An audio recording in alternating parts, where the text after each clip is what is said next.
opening comment about this weekend, I guess. We'll start there. I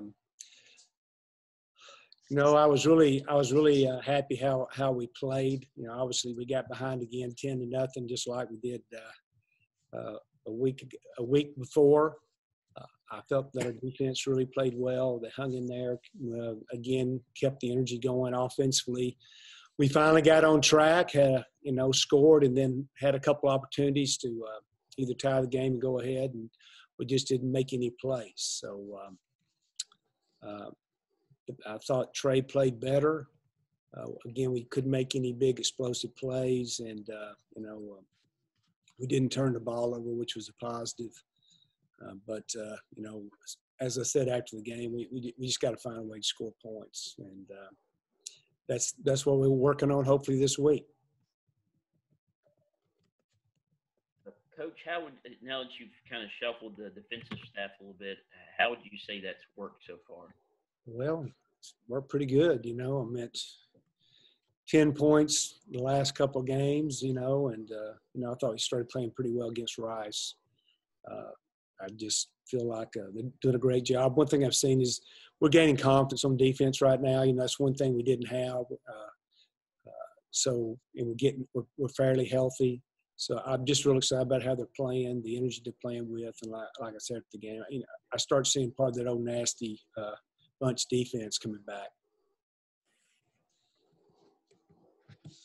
Coach, obviously Jack Abraham, his situation is there anything you can kind of give us insight on in regards to Jack? I think you need to talk to Jack about that.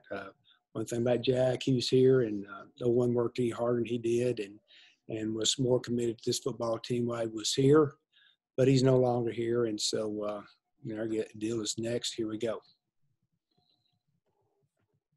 Coach, it looks like it gets no easier for you guys. You look like you're playing a much improved UTSA ball club. Looks like an offense that can move the football with a dual threat quarterback and with the second leading rusher in the country in McCormick. Yeah, I think Western Kentucky was they're a good football team, really good defensively. They've had their struggles like us offensively this year. Now we're coming to a team that's explosive offensively. It's going to try our defense.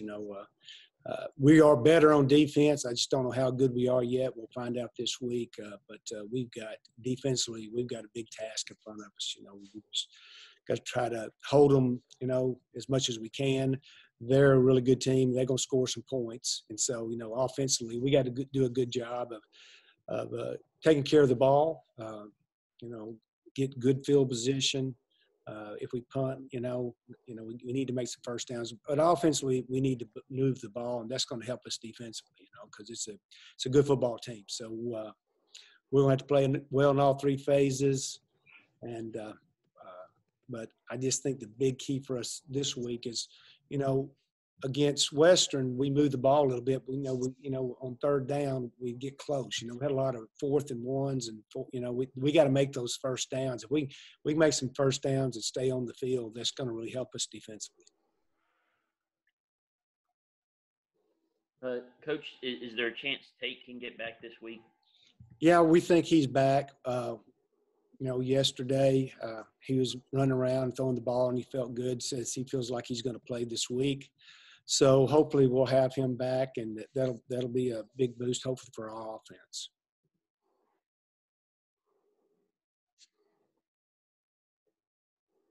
Tim, when you were a head coach before, some coaches kind of let kickers be kickers.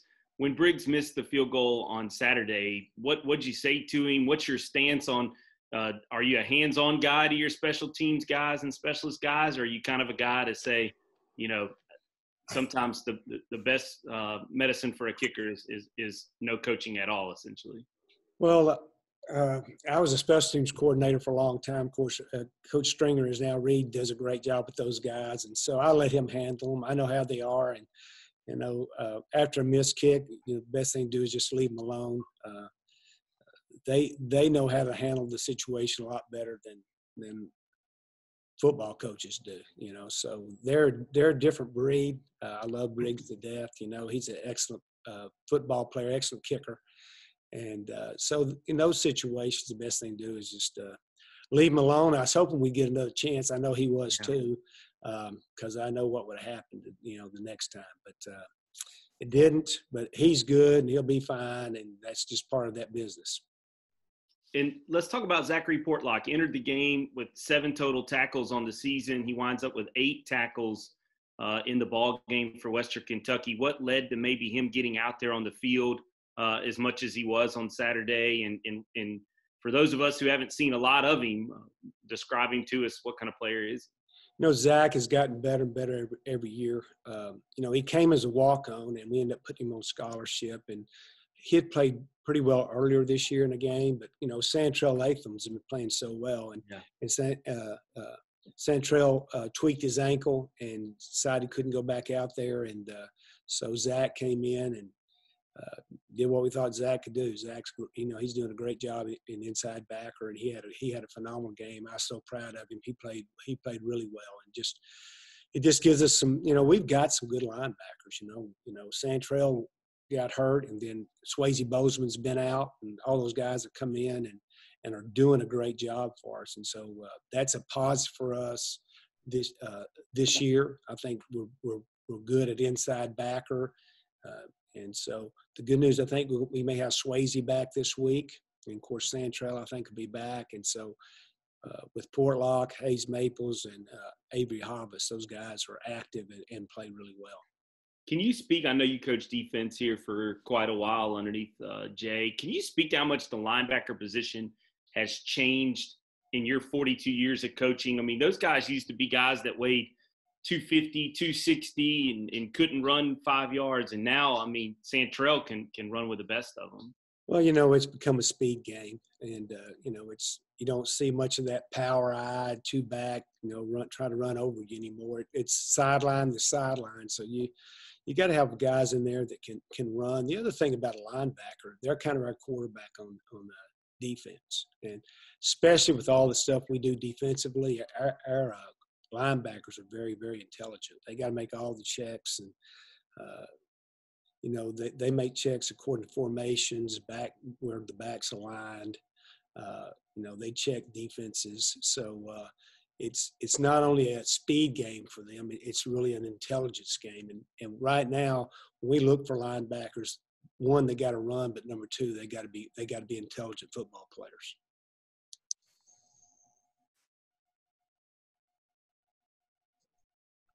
We good? Perfect. Coach. Coach, what were your takeaways from Saturday's game? Disappointed overall. I felt like it was kind of a roller coaster game for me personally, because I just felt like I didn't do a very good job getting it in the hands of our playmakers. I think everybody was a little, after the game. I mean, obviously we had a chance to win it at the end, but I felt like we had some opportunities in the first half, especially when we missed the field goal there. I just didn't feel like I was aggressive enough in the first half. Trying to get ahead a couple scores. They'd been kind of having some struggles on offense, just like we had, and that was kind of my goal, was try to start fast and try to get maybe get up a couple scores, and we just didn't do that. So definitely the first half frustrating. But again, kind of the theme of this football team is, I still have yet to see anybody, kind of hang it up in the, during a football game, which is awesome, because, we had 2 drives there at the end of the game after the 4th and 1 stop. Had an explosive play by Perk, and then took the sack, couldn't capitalize there, and then the defense again did a great job getting us the ball back, in a 2-minute situation at midfield, and we just couldn't get it done. So overall, disappointed obviously with the offensive performance, but still proud of our guys to again have a chance to win the ball game at the end. Coach Billings seemed optimistic about Tate getting back this week. Does it seem like y'all will probably have him in the mix? Yeah, Tate traveled with us this week. I thought that was important for him to be around the guys, and again, just kind of get used to, because he's been out. When he was out a couple weeks ago, he was out. He wasn't coming around the building, and again, that's usually what it is with the concussion. You want to try to keep him isolated, but he was bouncing around a little bit last week at practice, throwing a little bit. And then I know he got out and moved. We didn't practice last night, but he got out and moved around a little bit and just kind of because that's how that protocol goes. Just kind of stress yourself a little bit and see how you react. And, so far so good. We'll find out a little bit more tonight, but I'm optimistic about it as well. Coach, to get a little in the situation that happened last week, did you have any, was there any idea or anything that you'd have to have a backup quarterback going on Thursday? Was there any type of clues to that maybe going to happen during the week? Not really, Heath. Jack, he did his week. He was in protocol and he felt good kind of as the week went along and was practicing well, all week long. And then, he, unfortunately, for us, unfortunately, but we support him 100% because you can't mess with those types of things. Concussions are a serious issue, and that's a personal decision, that he made. The timing of it was a little tough on us, I'll be honest, but we rallied around Trey just like we did the week before, and like I said, we were able to put ourselves in give ourselves the opportunity to win it, at the end of the game, but.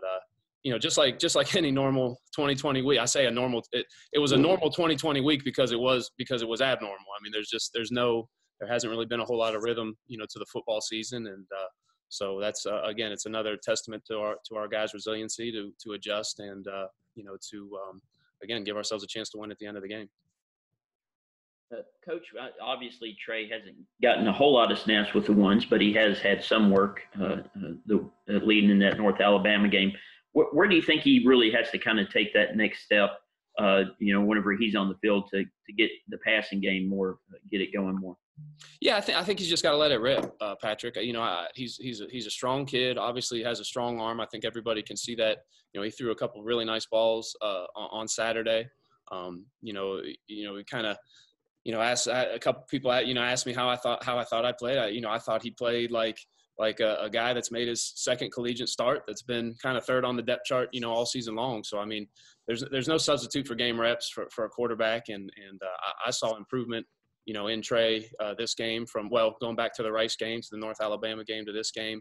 And then, just kind of the things that you kind of take for granted sometimes with quarterbacks, especially guys that hadn't been, in live game action for a while, is just the little operational things, just some play clock stuff and just some field awareness things that you kind of take for granted when you have a guy that's a 2, 3, 4 year starter. But I think Trey's definitely improving, and he's becoming more confident, in his abilities. But and that's what I told him yesterday when we watched the tape. A couple of those sacks, we got to do a better job in protection, and Coach Stanchek will agree with me on that. But then a couple of those too. We just got to, just see what you see there and just, and let it rip. And like I said, I think he's improving. And if his number gets called again, I think you'll see a better Trey Lowe. Clopton went out, looked like he had a shoulder issue. Do you have any update on him and what's going to happen there at center? He's kind of day to day right now. It wasn't anything super serious. I think that again, Trace has kind of battled some injuries all year. Fortunately, Louis came in, did some good things, and Louis been pretty solid, in weeks before. So, we'll just kind of evaluate that as the day goes. But, again, kind of a revolving rotation there at O-line. Fortunately, unfortunately, we've had some injuries, but fortunately, we've had some guys step up. So I know Coach Stanchek's going to get he's going to get our best 5 ready, and we'll roll from there. Coach, has Perkins has he shown you something the last couple of weeks? Yeah, without a doubt. Obviously, just looking at the numbers, he's been super productive the last couple of weeks. He's really practiced well. He's kind of a guy too that a little bit of an ankle here or a shoulder here, knee kind of has bothered him kind of early in the year, different things like that. And I feel like he's healthy right now. And again, the tape kind of speaks for itself. He's making guys, well, I wouldn't say he's making guys miss. He's running guys, he's running through guys, which is a good thing. But, between him and Frank and we still got a couple quality carries out of D-Bake, and then Mayberry's ready to go too. So again, I still think Coach Davis is doing a great job with that room, and we feel good about our depth, knock on wood, and our rotation right now. Coach, can you talk about what you see with UTSA's defense on film?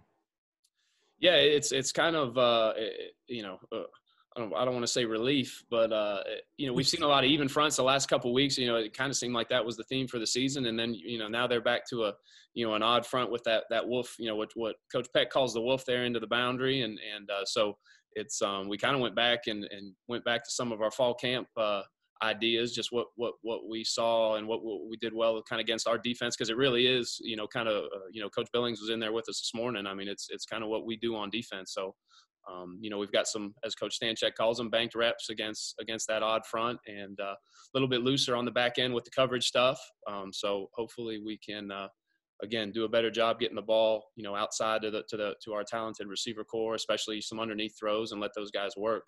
But very well coached. I think they do a really good job kind of doing what they do, and kind of just shifting our mindset back from an even front to an odd front, and kind of going back to some of the things that we did well early in the year and into fall camp.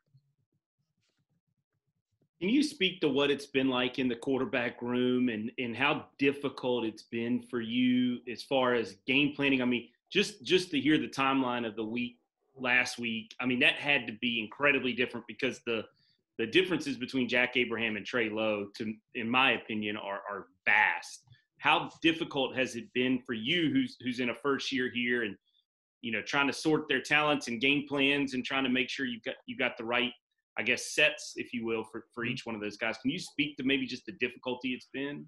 Yeah, I mean, it's when you're rotating quarterbacks, especially with some different skill sets. I mean, I think there's some different adjustments that you have to make, weekly, how that goes. Just trying to figure out what that guy does best, but you also have to be careful too, because if you get too locked into kind of one guy's skill set versus another guy's skill set, and again something happens where you got to adjust quickly, then you really don't have, it can put a lot more stress on you as a play caller than there needs to be. So we're trying as hard as we can to carry over as much week to week, especially in the route, especially in the route with the routes and the reads in the pass game, just so those guys it's all similar to them. Maybe just kind of get some different variations, some different sets. And then as far as quarterback running ability, again, it's something that we're not changing as much up front scheme wise, but we are kind of changing. Some of the stuff can easily be converted to a quarterback read, an actual run option for the quarterback as opposed to a run pass option for the quarterback. So we try to carry that stuff over, and then we just tag a different route, or we tag a different, we tell the tackle to swipe an end, things like that, where it's the same core running play. It's the same core scheme for the O-line. And then we just adjust how the quarterback reads it, where it is, like you said, with the guy, like Jack is a little better at the RPO stuff. And then, Tate and Trey have done some good stuff with their feet too. So you try to carry over as much as possible. And then, again, as a play caller, just know who's in the football game and put him in the best position possible to be successful. Coach, what about Zachary Portlock? I asked Coach Billings a moment ago. Obviously, Centrell goes out. He comes in and had 7 total tackles coming in on the season, and has 8 in the game on Saturday. Can you speak to maybe what you've seen from him leading up to the game, and then the opportunity that he took advantage of on Saturday?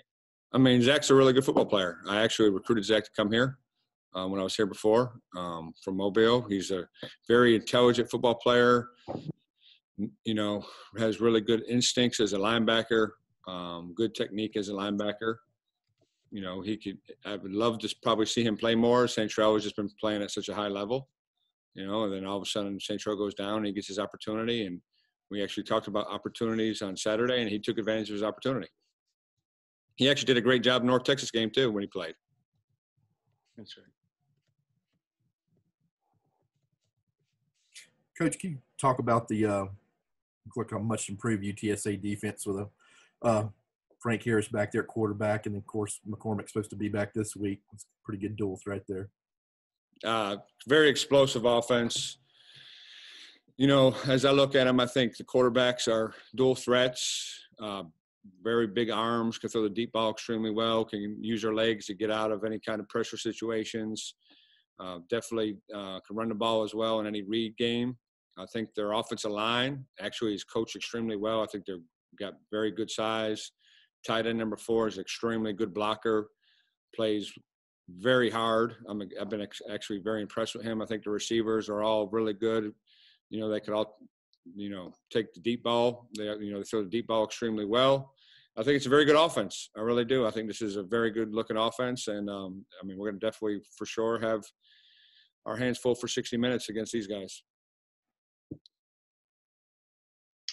Coach, can you talk about your team's aggressiveness? I know you had 9 tackles for loss Saturday, had 3 sacks.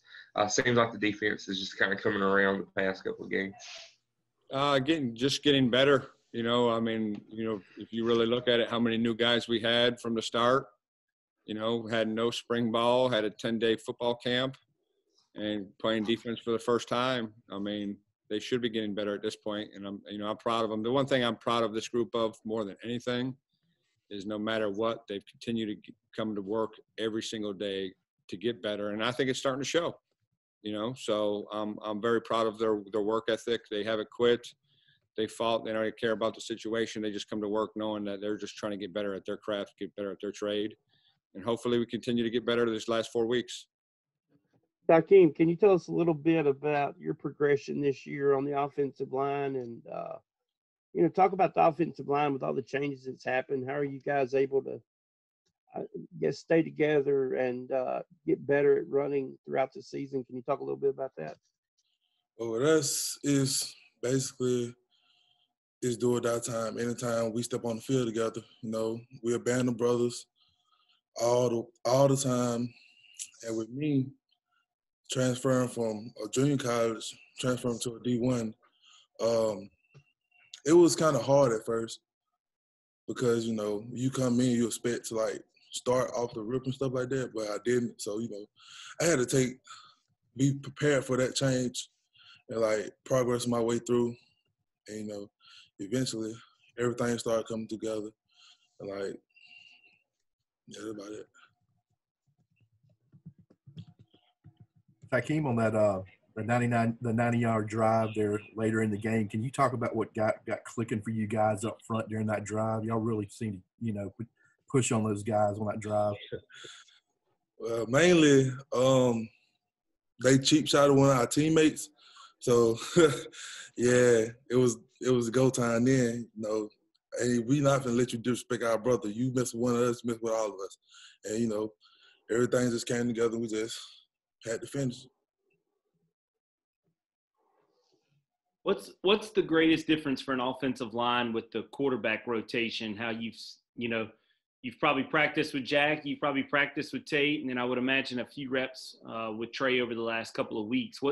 What's the greatest significance for you as an offensive lineman with a different quarterback back there? Seems like every game. Well, with that, you gotta, like, you really have to know who's back there. Like, you gotta know, like, their strengths and weaknesses too, to help you get through that. Like, how can I put this? Trey, he's a great quarterback. Like, but with him, you gotta, like, you probably had to hold on to people like a tenth of a second more. So, yeah, basically, passing.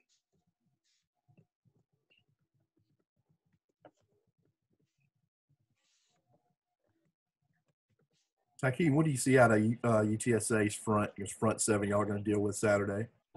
They're a good front so far. Like, they're probably one of the best fronts we'll play this year. But they're a 3-down front.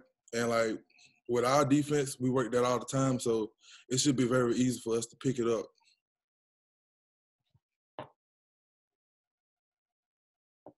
Yeah, I was going to ask that. Of course, coordinator was there. He kind of Southern Miss tree. They kind of run the same defense. I was going to ask, do they give you a lot of the looks that maybe y'all saw in camp in the fall from the Southern Miss defense? Yes, sir.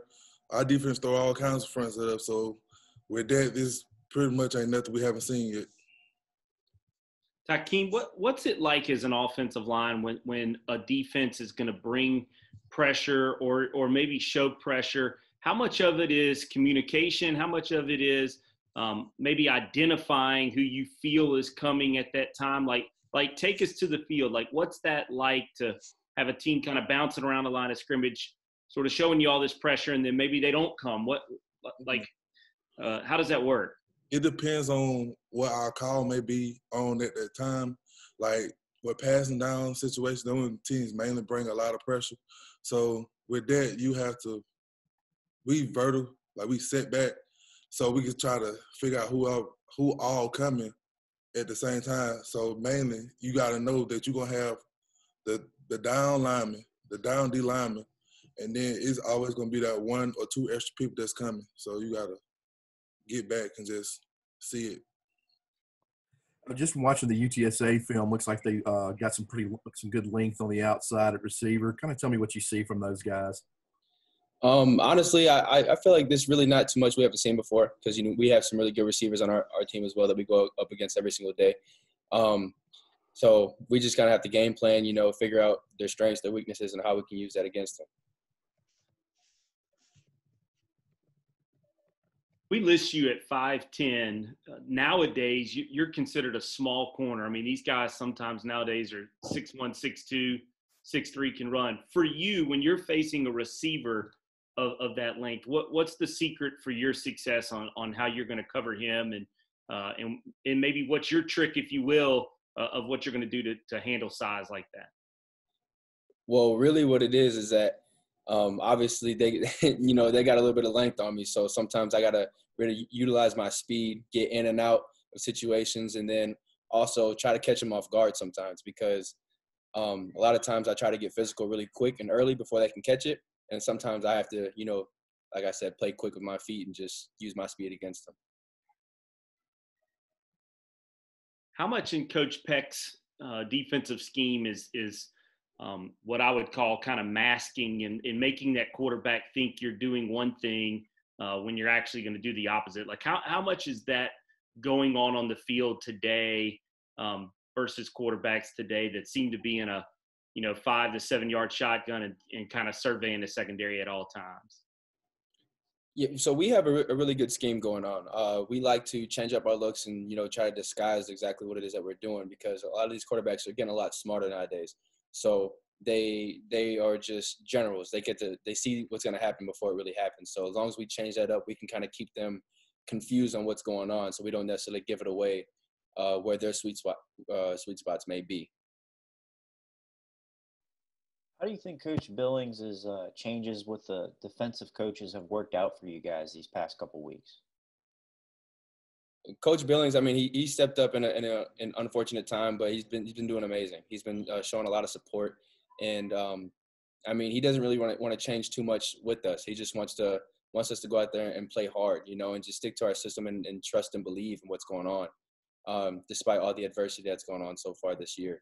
So that's really the biggest thing, is that he just really wants us to trust and understand not only the coaches but each other, and just use that to our advantage on the field.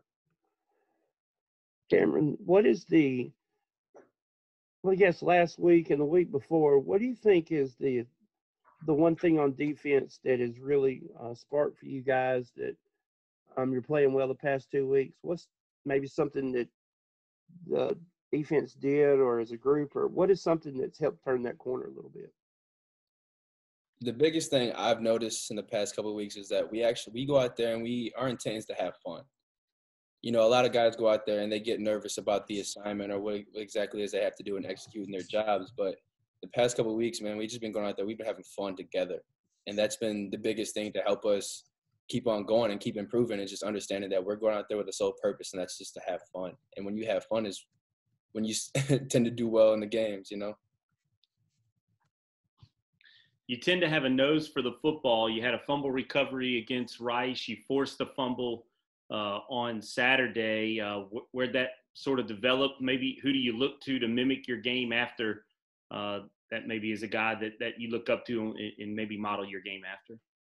Oh, Peanut Tillman all day. I'm from the Chicago area, and watching him play, he always had a nose for the football. He was always ball hungry, regardless if it was in the air, if it was on the ground. Like he always wanted the ball, and I know I was always an offensive player growing up.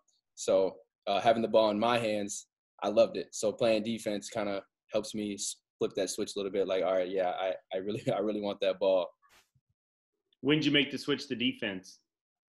I mean, I played defense all throughout high school as well, but I was always majority offense, like in the Pop Warner leagues, and I played both sides in high school, and defense was a permanent switch when I went to junior college. Take us to your journey here. How did you get here, Cameron? So I went to the University of Iowa out of high school, and things didn't work out so well there. So I went the JUCO route. I went to the College of DuPage in 2019, and then after that whole year, I was blessed enough to receive an offer from the University of Southern Mississippi. I took a visit here, fell in love with the place, the people here, the connections that I made, and from there, that's all she wrote. What's it been like for you since being here? Like how much have you enjoyed it? Maybe Hattiesburg, the community, the school, your teammates. Like take us to that instance. Like how much have you enjoyed it? Obviously, I know it's a difficult situation this season, but just excluding maybe football, what's it been like? It's been absolutely amazing because just where I've been at personally in my life for the past year and a half, I've learned a lot. And the guys around me have helped me continue just to learn on how to become a man, not necessarily just be a better football player, but just, be a better person as well. And I feel like we all have the same intentions when it comes to stuff like that. So it really helps me connect and bond with the guys here. The coaching staff here, they talk about a lot of life lessons as well, not only just football stuff. And that's what really, hits home with me because, I mean, I view these coaches like father figures in my life. And, I mean, the players here are just like my brothers. So, like, I look up to a lot of the guys here in this building.